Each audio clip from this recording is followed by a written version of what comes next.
Hello, everyone. I am Elizabeth Corey, and I'm the founder of BeatingTrauma.com. And we are here today to talk about trauma. And specifically today, I want to put some focus on establishing safety. Now, a lot of people talk about this idea of safety and how important it is for our own healing. But what I'll also say is there's a lot of myths around what safety is. Most of them are kind of perpetuated by some of our own inner parts, but also the abusive people that may have been in our past. So I want to talk about establishing safety because it's so important for our journey. But I also want to talk about what it isn't, because that is very, very important. We are almost all carrying myths around in our heads or that tell us it's something that it's not. So I want to talk about establishing safety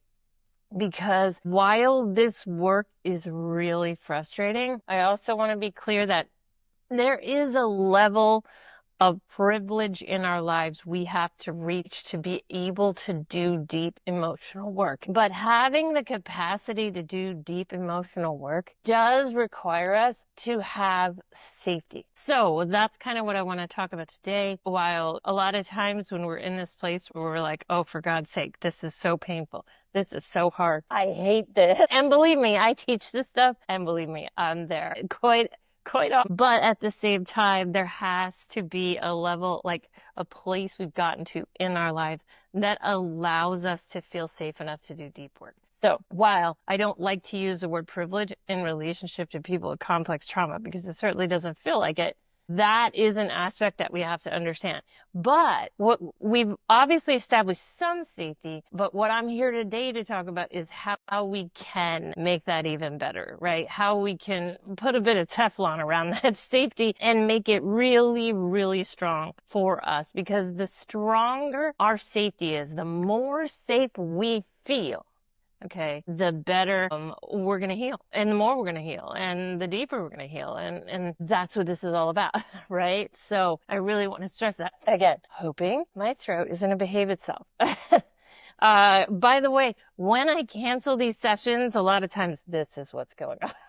So I'm hoping it won't be today, but we'll see how it goes. Okay, so because we have an entire set of parts who are devoted to safety, but are also highly ungrounded, we can have a lot of beliefs around what safety is that are not accurate. And that's what I was talking about when I mentioned the myths. So I'm going to talk about some of those today. And in particular, I've listed out 3 safety myths that I'm going to talk about. And there are many more, but I'm going to talk about these 3 today. And if you guys have one that starts to click with you while you're hearing me talk about these, please do write it out. Let me know what it is, because there's plenty more, and we could all benefit from hearing what you know about as far as myths around safety. So myth number 1 is that safety is protection by others. Okay. So that's myth number 1. Safety is protection by others.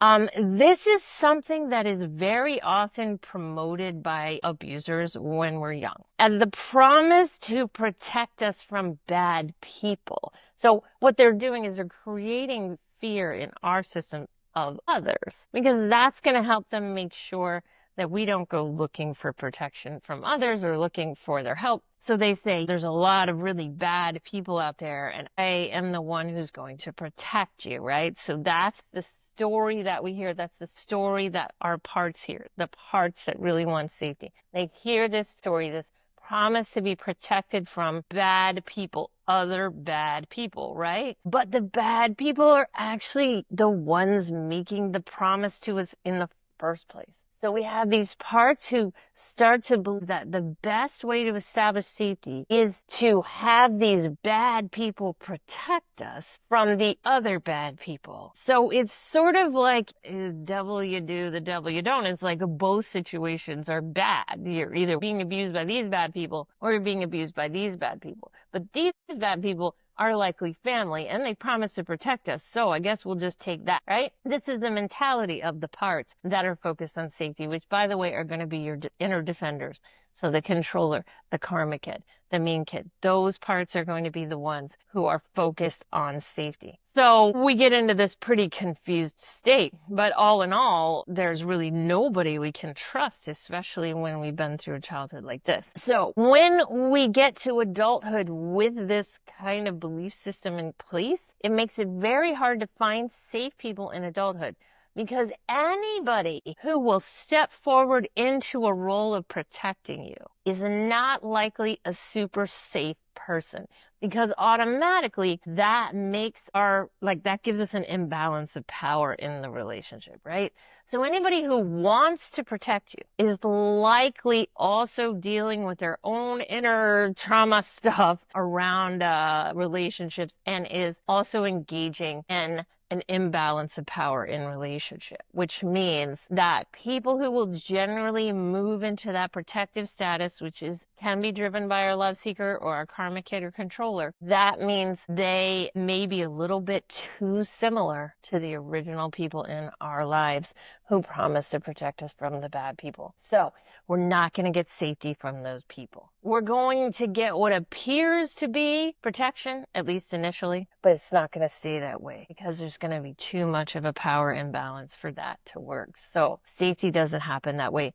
So that's myth number one. So I want to say hi to Trisha. Thank you for being here. The second myth that I want to talk about today is that safety is abiding by our contracts. Now, I may have lost you with the word contract. If you haven't been following me for a while, you may be like, what in the world are you talking about? Contracts are deals we make with our abusers. And many times our safety is tied to those contracts, okay? The problem with contracts is they're often very unconscious, which means we're not seeing them. We don't realize that we're operating in the world with these contracts driving our behavior and what it is that we will allow ourselves to do and not do. We don't know that, right? So these are deals because we didn't consensually get involved in this deal. This deal is not something we were like, hey, I think I want this deal. No. This is something that our abusers did, right? So these deals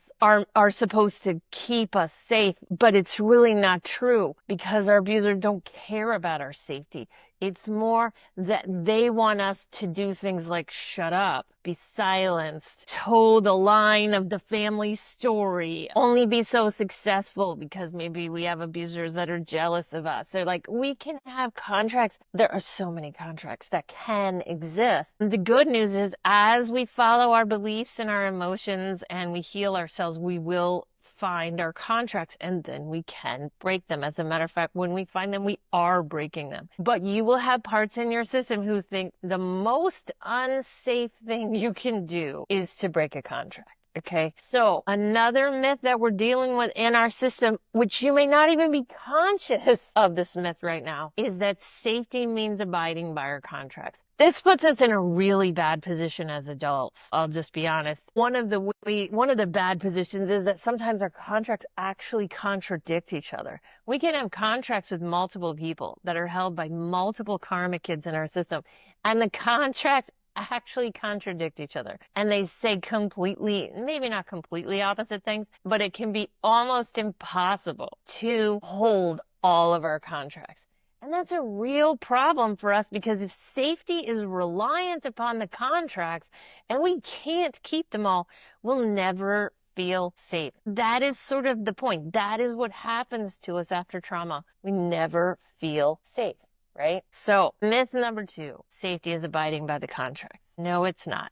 But we have to help our parts to see that. Okay, so myth number 3 is that safety is actually going to come to us through people-pleasing behaviors. Now, there are a lot of ways to say people-pleasing. Some people don't like the term people-pleasing. They think it's judgmental. But the truth is, if we are appeasing others in some way, we are doing that because we think it establishes safety for us.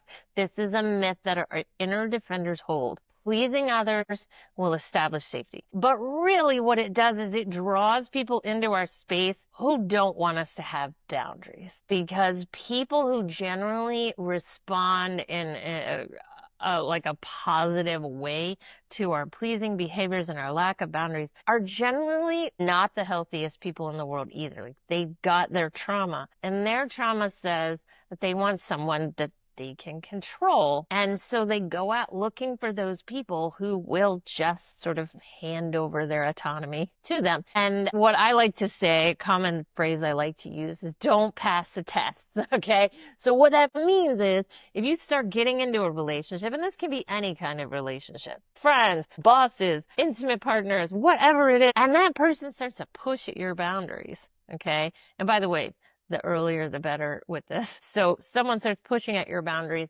Your job is to fail those tests. Okay. What I mean by that is like they're testing to see how much of the boundaries they can invade.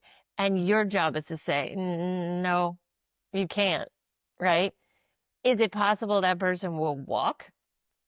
It is possible. And that is a deep, deep fear of the love seeker within us. These inner parts are terrified of abandonment. However, we do not establish safety when we get in a relationship with people who push our boundaries incessantly and do not respect those boundaries when we set them up. Okay. So we want to fail those tests because those aren't the safe people for us. Those aren't the ones that we can feel supported by. So that's really an important point. So myth 3 is that safety comes from people-pleasing behaviors. It does not. So now that I've told you what are some of the sort of safety myths we hold with our inner defenders, I want to talk a little bit about, well, okay, then what is safety, right? Like, okay, I know what it's not. What is it, right? So I want to talk about that for a few minutes and give you an idea of like what it means to be safe, what we are striving for, and some of the ways that we can move ourselves in that direction. The truth is, we're not going to establish safety, like absolute safety for ourselves quickly on this journey. As a matter of fact, this journey is all about like moving the needle on our safety level over time to where it is at the most safety we can establish for ourselves over the course of a life. Now, I am not saying that safety means we aren't living either. Safety actually can mean that we are living our best, most authentic life and actually are taking a lot of risks. This kind of safety is different, and it isn't what our defenders normally think of as safe. Okay. As a matter of fact, we could even say that myth 4, now that I'm thinking about it, is that safety is avoiding risk. Not true. So let's talk about safety. And the first thing I want to say about what safety is boundaries, boundaries, boundaries. Like I can't stress that more. Like, I mean, like the whole goal of what we're trying to do is set boundaries and keep people from invading our space in all the different forms that those invasions come in. Okay. So boundaries, boundaries, boundaries. So what is the first component of safety I want to talk about today? This is something that goes against what a lot of mainstream people will talk about as safety, and that is that some periods of isolation are actually necessary for establishing safety. Okay. A lot of times we hear isolation is always bad. And don't get me wrong, forced isolation by people like abusive people from our childhood families, people who isolated children because they didn't want those children talking about what was happening to them or getting help. Yeah, that's bad isolation. Right. But when we grow up in an environment that has us kind of brainwashed into believing that our job is always to support others, okay? One at a time on our own so that we can figure out what the heck we want. Because I'll be honest, most of us really never even got a chance to think about it. So having those periods of isolation in our lives, spending less time with others and more time with ourselves is a big part of recovery. And I stress this a lot because honestly, we don't hear it very much. If I'm honest, it's not a very common understanding in the recovery world. Everybody's like, find your support people, find your support people, find your support people. And while it sounds great, when we are still establishing traumatic relational patterns with others because we haven't healed those yet, constantly surrounding ourselves with others can mean constantly surrounding ourselves with the same abusive patterns we are in fact trying to heal, which means we can't heal them because we're in them. And we're dissociating and our blinders are on to these patterns. So actually, safety can mean time on our own to process what happened to us, to determine what it is we want in the world and what we don't, and figure out what kind of boundaries we're going to set when we do step into relationships, right? So that's my first piece of safety. This likely goes against a lot of what your defenders and certainly your love seeker are telling you. I'm sure it goes against what mine's telling me. So I know that. So the next one is certainly gets a lot of debate. The next one is reduced to no contact with abusers. Now, this is really hard for a lot of reasons. Of course, we have been brainwashed to believe that we need these people, and we may, and I'm going to actually talk about this a little more in a minute, we may still be quite dependent upon some of our abusers. But the other factor in this is that we may not remember that they are, in fact, abusers. And this is what happened to me for many, many years until I started to recover my memories. So you may think you have reduced or no contact with abusers because you don't actually remember everything everybody did. And so this is why, and this is why when people come to me and say, do I have to remember in order to heal? I will very often say, yes, you do. Because if you don't know that somebody has harmed you, you don't know that establishing safety means getting your distance from this person. And we need to know that. I'm telling my parts all the time. I'm like, if you don't tell me everyone who harmed you and what they did, I can't keep you safe because I don't know who I'm supposed to keep out of our lives entirely. Now, obviously, at this point, I know a lot, but I don't know everything. And so I'm always stressing this to my parts because my parts believe a lot of times that sharing these things with me actually goes against their safety. This comes back to that myth about contracts, right? The contract is don't talk about it, don't share it, right? So just the act of learning what happened to us is breaking a contract. I'm always telling my parts, you will be more safe when you share more with me, okay? So again, this comes back to reduce or no contact with abusers when we can, when we don't have a significant financial dependence upon them, or when we know who they are, right? So these are some big ifs, and we have to work towards this. This is not going to happen overnight, but this is the goal. The more safe we become, the more healed we become. That's the truth. The next one I want to talk about is space. Okay, space which cannot be invaded without our expressed consent. Okay, again, boundaries, right? It is very possible when we were growing up that we did not have this. Actually, it's highly likely that we did not have space that was not invaded without our expressed consent. So I want to stress the importance of providing that to yourself. Even if you're in a relationship, you live in the same house with people, make sure you have safe space. Okay. You're going to have space that cannot just be invaded by others without you saying, yes, it's okay that you come into my space. This is so important. I can't stress it enough. We need this. We cannot have safety, like established safety in our system. We're always worried about somebody coming into our space without us wanting them there. Okay. So this is a big reason for safety for us. Like we need to establish it. And this is safe. Now, our people pleasing tendencies will say, oh, don't do that. That's so mean. People might not like it. That's not really safe because if they don't like it, they may leave us or they'll be mean to us or they'll reject us or they'll sling insults at us, whatever it is. But actually, the most safety we can have is when our system, and by system, I mean system of parts, feels that they're not going to have their boundaries invaded space-wise, right? Which is the most obvious form of boundaries, you know, the physical boundaries. But I will tell you, it's harder than it seems to put that in place sometimes. And the truth is, if you got toddlers, you got no space. You don't have this. This is extremely hard to have when you have toddlers.